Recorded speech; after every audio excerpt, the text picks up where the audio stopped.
Hey everybody, today is April 1st, April Fool's Day 2020. It's Wednesday, and today we're going to look through Isaiah 44. We're going to be talking about revival fire, and it being either man-made or God-made or God-given. Um, we all hear our pastors when they tell us that they have a desire for revival, for the fire of God, We all hope for the fire of heaven to come down on us and empower us to um, just complete a great task, or something that we have for our own agenda. And sometimes it seems hard to wait for that heavenly fire, um, so we resort to homemade fires, like ones that we make ourselves. And why don't we consider 4 different kinds of homemade fires? So the first would be like a fire of association. We feel like this when we're enjoying a revival atmosphere. It serves as like a hot poker.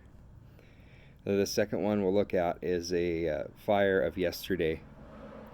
It serves, or it comes from hearing the testimonies of the saints who walked before us, and we're talking about the good old days. The third one is the fire of selfish desire. This fire comes as as a spark when we see how it will benefit us to serve God today. How can we make God work for us? And the fourth one is the fire of tradition. This fire comes when we feel warm and comfortable with the way that we've always done it. So, what distinguishes um, divine fire from man made fire? Well, there are 3 different things that distinguish that right off the bat. And man made fires have a tendency to go out, they can't stay lit. Um, People move on to the next thing when things don't work out. The second thing that distinguishes man-made fires from divine fires are that they're not sufficient for today. Um, it's always something that is in the past that we try to bring up and make work again. So the third thing would be that they're not contagious. Um, they're not catching on because we're trying to do it ourselves instead of waiting on God to do it.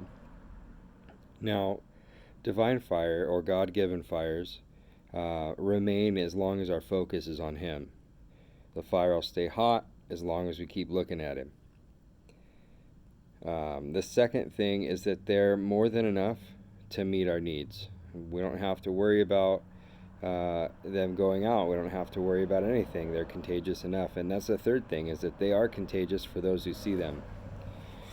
So my question that I've been asking myself today, and that I'm asking you now, is that how many of us are resorting to our own fires instead of waiting on God-given fires to spark revivals? And if we are resorting to our own fires, is that an idealistic fire? I'd like to get back to the basics of letting go and letting God. Those are just some things that I saw today in my read through Isaiah 44, which was actually really good, talking about Israel being the chosen, talking about Jacob, and talking about not having idols. So it's a good read. Go ahead and read through that if you have some time today.